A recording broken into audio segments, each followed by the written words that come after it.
मुफ्ती साहब सभी लोगों को आपने सुना, कांग्रेस से अनुज जी भी हैं, अश्वनी जी भी हैं और राहुल को भी आपने सुना। यहां पर हमेशा ऐसा ही होता है कि अल्पसंख्यक, बहुसंख्यक या हिंदू या मुस्लिम इस तरीके की चीजें की जाती है। ऐसा नहीं है कि यहाँ पर होली, दिवाली या ईद नहीं मनती है, सब मनती है और सब मजे में मनती है। हाँ, जरूर यह है कि नेताओं को जरूर कहीं ना कहीं कुछ दिक्कतें होती हैं, और जब नेताओं को दिक्कत होती है तो वोट की राजनीति शुरू हो जाती है। आप इसे कैसे देखते हैं? क्योंकि ज्ञानवापी का मुद्दा हो या राम मंदिर का मुद्दा हो, सब मुद्दे सुलझाए जा रहे हैं और सुलझे भी हैं।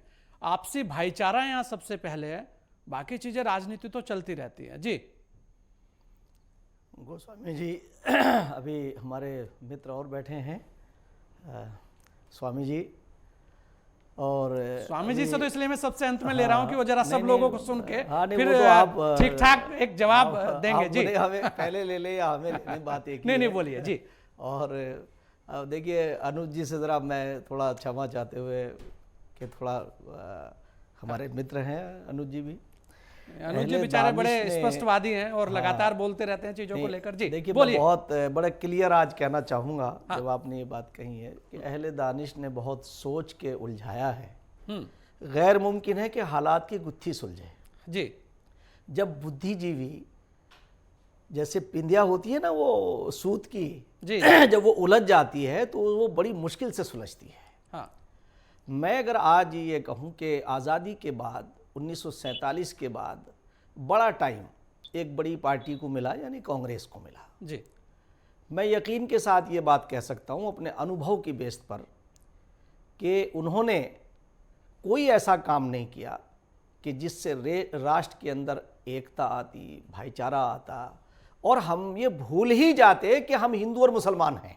हाँ, जब देश तकसीम हुआ, विभाजन हुआ जी, तो यकीन करिए, आप उस इतिहास को पढ़िए, उस वक्त मौलाना आज़ाद और उनके साथियों ने मुसलमानों का जो विभाजित करने वाला जो गिरोह था, जिसे लीड मिस्टर जिन्ना कर रहे थे, उन्हें कंडेम ही नहीं किया, बल्कि उन्हें नकारा और कहा कि हम दो यानी टू नेशन थ्योरी जो है कि हम दो हिंदू और मुसलमान नहीं, बल्कि हम एक हैं।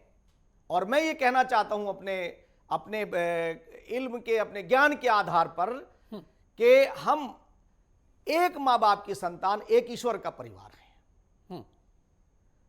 मैं आपसे ये कहना चाहता हूं कि संसार का जो पहला ज्ञान है वो वेद है और अंतिम ज्ञान कुरान है, और दोनों का मूल एक है। एको ब्रह्म द्वितीय नास्ते नेहना नास्ते किंचन, जी, वादहु ला शरीक, वन गॉड विदाउट सेकंड, अव्वल अल्लाह नूर, उपाय कुदरत के सब बंदे, एक ही नूर से सब जग उपजे, कौन भले कौन मंदे। कुरान कहता है या अय्युहन्नास इन्ना खलकनाकुम मिन ज़करिन व उन्सा, ऐ लोगों, हमने तुम्हें एक ही माँ बाप से पैदा किया। मैं ये दोनों ज्ञान को ईश्वर को समर्पित करता हूं कि ये दोनों ईश्वर वाणी है। आज मैं आपके बीच में ये बात कहना चाहूंगा कि जब देश, जैसे अभी कभी कभी मेरी वो बात बड़ा लोग उसे विवाद की तरफ ले जाते हैं कि प्रधानमंत्री श्री नरेंद्र मोदी जी ने जब ये कहा कि हम 1200 साल से गुलाम थे, तो मैंने कहा बिल्कुल यस, आपने ठीक कहा, हम 1200 साल से गुलाम थे। मेरी दलील उसमें यह है, मैं वो तथ्य पेश करता हूं कि आजादी से पहले हम छोटी छोटी रियासतें हमारी होंगी, जो जमींदार थे, नवाब थे या राजा महाराजा थे, उस जो लीड कर रहे थे, या तो वो पुर्तगाली थे या वो मुगल थे या फिर बाद में अंग्रेज आए। इनसे हमारा कोई डीएनए नहीं मिलता, हम भारतीयों का कोई डीएनए नहीं मिलता। आज मैं ये कह सकता हूं कि हम भारतीयों की सरकार है, यानी हम अपनी व्यवस्था को खुद चला रहे हैं। हम हिंदू और मुसलमान नहीं।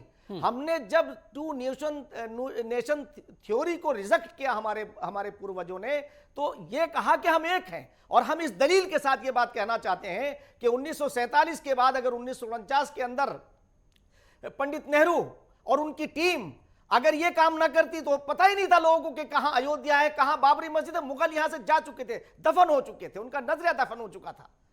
आज ये समझिए कि उन सारी चीजों को सामने लाने वाले क्या थे, और उसके पीछे बहुत बड़ा एक षड्यंत्र था।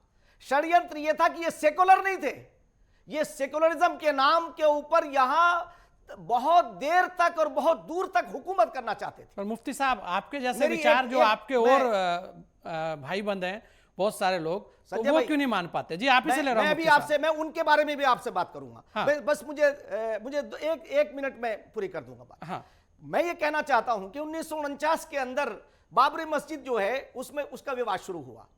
अगर उस वक्त ऐसे लोग थे वो चाहते तो ये विवाद ही आगे नहीं बढ़ता और हम हिंदू मुसलमान नहीं, एक भारतीय के तौर पे हमारी पहचान होती। आज ये समझिए कि 1925 के अंदर आरएसएस की स्थापना होती है।